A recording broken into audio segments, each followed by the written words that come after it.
ایک ہے نماز ہم پڑھ لیتے ہیں، آپ نے سارا پڑھ لیا، سارا تعدیل ارکان بھی کر دی، لیکن اگر آپ کا اللہ کے ساتھ ڈائریکٹ کمیونین اور ڈائریکٹ کمیونیکیشن قائم نہیں ہوا تو نماز، جس کو کہ کہا گیا کہ الصلاۃ معراج المومنین، جو قرب حضور کو حاصل ہوا معراج میں، وہ ایک بندہ مومن دنیا میں رہتے ہوئے حاصل کر سکتا ہے نماز، اگر اس کی روح جو ہے واقعتاً ہم کلام ہو رہی ہو۔ الحمدللہ رب العالمین الرحمن الرحیم مالک یوم الدین اہدنا الصراط المستقیم ایاک نعبد و ایاک، اگر ہم واقعتاً ایسے کہہ رہے ہیں کہ ہمیں احساس ہو کہ ہم اللہ کے حضور میں حاضر ہیں اور عرض کر رہے ہیں، سجدہ کریں تو حدیث میں آتا ہے کہ ایسے محسوس ہو کہ گویا کہ میں نے اپنا سر اللہ کے قدموں میں رکھ دیا، یہ ہے نماز۔ اب جو گفتگو ہو رہی ہے یہ ہم کلامی ہے، الصلاۃ معراج المومنین، اہل ایمان کے حق میں یہ نماز جو ہے یہ معراج کے در، لیکن یہ نماز کیسے نصیب ہوگی اگر روح سوئی ہوئی ہے، دبی ہوئی ہے، پسی ہوئی ہے، مزمحل ہے یا مردہ ہے؟ یہ نماز کیسے آتی؟ چاہے آپ 5 وقت کی نماز پڑھ رہے ہیں، چاہے آپ نے ہیبٹ بنا لیا ہو نماز، چاہے کچھ بھی ہو گیا ہو، لیکن یہ کہ جب تک وہ روح بیدار نہ ہو،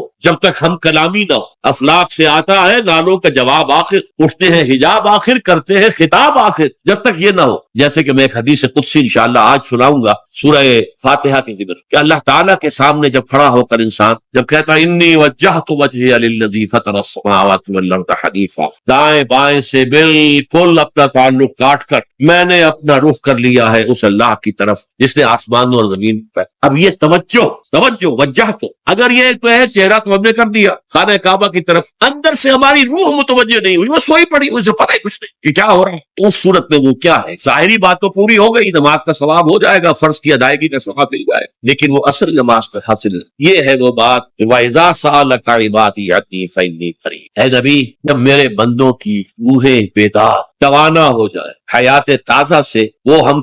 کنار ہو جائیں، اور پھر وہ میرے بارے میں میرا تقرب حاصل کرنا چاہتے ہیں، آپ سے پوچھیں تو کہیے میں قریب اجیب دعوت الداعی اذا دعان، یہ ہے وہ دعا، میں ہر پکارنے والے کی پکار، ہر دعا کرنے والے کی دعا کو سنتا ہوں، قبول کرتا ہوں، جواب دیتا ہوں جہاں کہیں بھی مجھے پکار۔ اذا دعان، اس میں در حقیقت وہ مفہوم آ گیا ہے where and then where ever، آپ اپنے گھر میں ہو کر پکاریں اللہ، آپ اس طرح لیٹے ہوئے پکاریں الذین یذکرون اللہ قیاما وقعودا وعلی جنوبہم۔ ہاں ٹھیک ہے، بعض مقامات بعض اوقات قبول دعا کے لیے زیادہ سازگار، حرم میں جا کر دعا مانگی جائے، اور مینا میں عرفات میں خاص طور پر، جبل رحمت پر خاص طور پر، ملتزم جو ہے کعبے کا اس پر خاص طور پر، وہی آپ بھی ہے خاص، لیکن یہ نہیں ہے کہ بقیہ دنوں میں آپ کے اور اللہ کے درمیان کو بڑا فاصلہ۔ یہ سارا دنیا میں مشرکانہ نظاموں نے تصور پیدا کیا، اللہ تو دور ہے دور ہے دور ہے دور ہے، پاک ہے پاک ہے پاک، تم ناپاک ہو ناپاک ہو ناپاک ہو، اور تم تو بڑی پستی میں پڑے ہو، تم اللہ سے براہ راست ہم کلام نہیں، کوئی درمیانی چاہیے، کوئی لنکس چاہیے، کوئی پجاری ہوگا، کوئی پروہت ہوگا، کوئی پنڈت ہوگا، کوئی پیر ہوگا، کوئی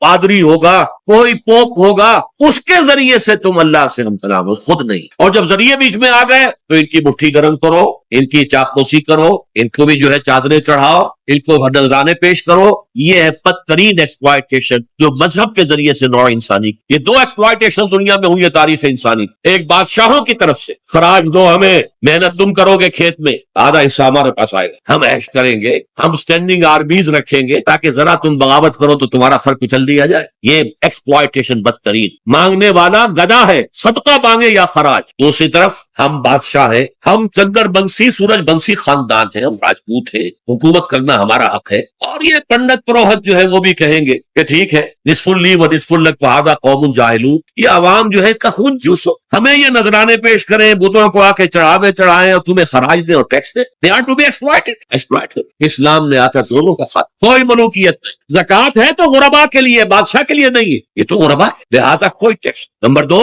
اللہ سے ہم کلام ہونے کے لیے کسی دربان، کسی جو ہے پہرے دار کی مٹھی گرم کرنے کی ضرورت، جب چاہو ہم کلام ہو، دل کے آئینے میں ہے تصویر یار، جب ذرا گردن جھکائی دیکھ، یہ تو تم ہماری طرف متوجہ نہیں ہوتے، ہم تو ہر وقت کہتے ہیں، ہر شب کو آخری لمحات جو ہے، آخری جو گھنٹے ہیں رات کے، سمائے دنیا تک ہم نزول فرما لیتے ہیں تمہارے لیے، اور پکارنے والا پکارتا ہے، حل من مستغفر فاغفر لہ، ہے کوئی استغفار کرنے والا کہ میں اسے بخش، حل من سائل فاعطیہ، ہے کوئی مانگنے والا کہ میں اسے عطا کروں؟ تم بھی سوئے رہتے ہو، انڈا غفیر رہتے ہو، تمہیں ہماری طرف توجہ نہیں ہے۔ اگر ہماری طرف متوجہ رہ جاؤ تو جیسے کہ اقبال نے کہا کہ میں تیرے لیے یہ دربان جو ہے ایران کلیسا کو کلیسا سے اٹھا دوں، کیوں خالق و مخلوق میں حائل رہے پردے؟ تو نماز پڑھتے ہوئے مجھے یہ احساس کیوں نہیں ہوتا کہ میں اس کائنات کے رب کے سامنے کھڑا ہوں؟ مجھے اس سے ڈر کیوں نہیں لگتا؟ مجھے اس کی موجودگی کا احساس کیوں نہیں ہوتا؟ مجھے تو بتایا گیا تھا خواتین کی طرف سے سوال ہے، یہاں تو آ گیا کہ کھڑا ہوں، مجھے اس سے ڈر کیوں نہیں لگتا؟ مجھے اس کی موجودگی کا احساس کیوں نہیں ہوتا؟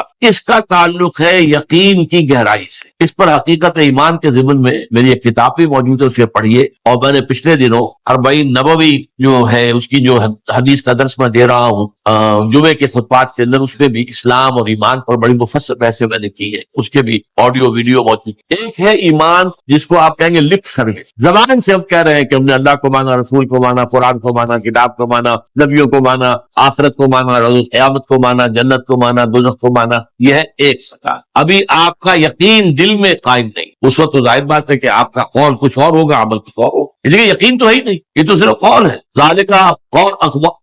قولهم بافواہہم، اپنے منہ سے بات آپ نکال رہے ہیں صرف، لیکن یہ دل میں نہیں ہے۔ اچھا، اب دل میں اتر جانا بھی اس کے درجے، اس درجے اتر جانا کہ آپ ہر وقت یہ محسوس کریں کہ اللہ مجھے دیکھ رہا ہے، یہ ہوگا تو یقیناً پھر آپ کو نماز میں بھی لطف آئے گا، جیسا کہ قرآن میں آتا ہے فَإِنَّكَ بِأَعْيُنِنَا، اے نبی آپ ہماری نگاہوں میں ہیں، ہم آپ کو دیکھ رہے ہیں۔ جب بھی آپ مسلمانوں میں گھومتے پھرتے ہوتے ہیں اور تقلبک فی الساجدین، اور ان نمازیوں کو کے درمیان آپ دیکھتے ہیں کوئی کس حالت میں ہے، آپ رات کو آپ چکر لگایا کرتے تھے کہ کس کس گھر سے تہجد کے وقت قرآن پڑھنے کی آوازیں آ رہی ہیں، کہاں سے نہیں آ رہی ہیں، کون جو ہے میرا پیروکار جو ہے وہ تہجد پڑھ رہا ہے، کون نہیں پڑھ رہا۔ اسی میں وہ واقعہ آتا ہے کہ آپ گزرے حضرت ابوبکر کے مکان کے پاس سے، اور مکان آپ کو معلوم ہے کوئی کنالوں میں تو ہوتے نہیں، وہ تو چھوٹی چھوٹی جو ہے وہ جھوپڑیاں تک سمجھ لیجئے، معمولی سے مکان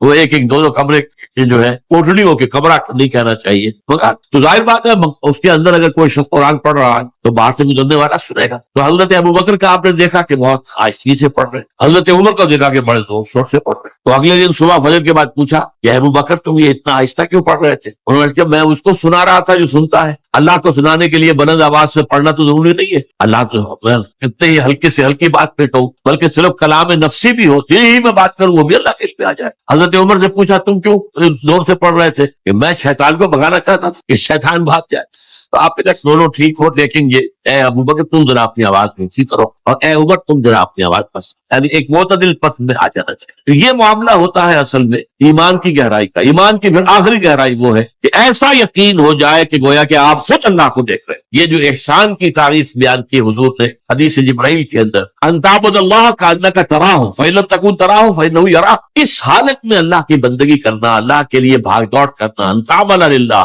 کانک تراہ ان تخشى اللہ کانک تراہ، اللہ کا خوف تم پر اتنا ہو جائے گویا کہ تم اللہ کو دیکھ۔ اب آپ اندازہ کیجئے کہ جب قیامت میں سارے پردے اٹھ جائیں گے، جہنم بھی ہمارے سامنے ہوگی اور جنت بھی سامنے ہوگی، وہاں بھی کوئی کفر کر سکے گا؟ تو ظاہر بات ہے کہ جب اللہ تعالیٰ کو دیکھنے کی حد تک کی کیفیت پیدا ہو جائے، یقین کا وہ درجہ، تو پھر اس میں کوئی غلط کام کرنے کا انکار نہیں۔ سبحانک اللہم و بحمدک نشہد ان لا الہ الا انت نستغفرک و نتوب الیک۔